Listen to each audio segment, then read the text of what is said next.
Hello friends, welcome to my channel. तर कशा आहात तुम्ही सर्वजण? तर बघा, आज आपण पाहणार आहोत शेवग्याच्या शेंगाची भाजी. तर बघा, त्याला लागणारा मसाला आपण भाजून घेऊयात. तर यामध्ये आहे अद्रक, लसूण आणि सुकं खोबरं. हे सर्व आपल्याला छान असं परतून घ्यायचं आहे, ब्राऊन होईपर्यंत. हे पहा, अशा प्रकारे आपल्याला छान असं भाजून घ्यायचं आहे.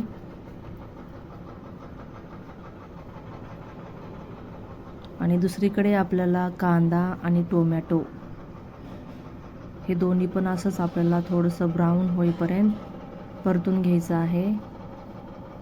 शेवग्याची शेंगाची भाजी सर्वांनाच आवडते आणि खूप हेल्दी पण असते.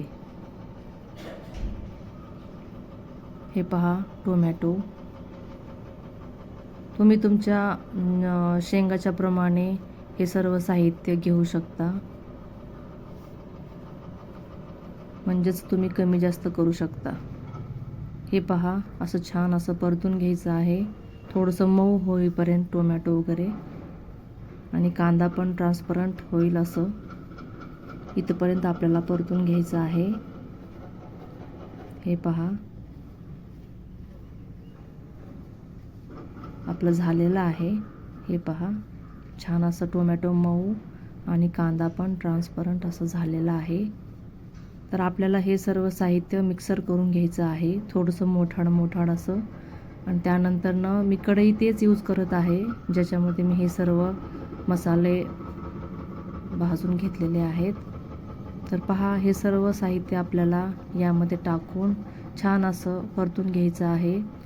आणि त्यामध्ये सर्व मसाले ॲड करून आपल्याला ही भाजी बनवायची आहे.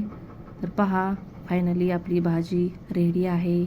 तर तुम्हाला कशी वाटली, आवडली की नाही ते कमेंट्समध्ये नक्की सांगा. तर अशाच नवनवीन रेसिपीजसाठी चॅनलला सबस्क्राईब करा, लाईक्स करा, शेअर करा, कमेंट्स करा. भेटूया पुढच्या ब्लॉगमध्ये गाईज. तोपर्यंत बाय बाय.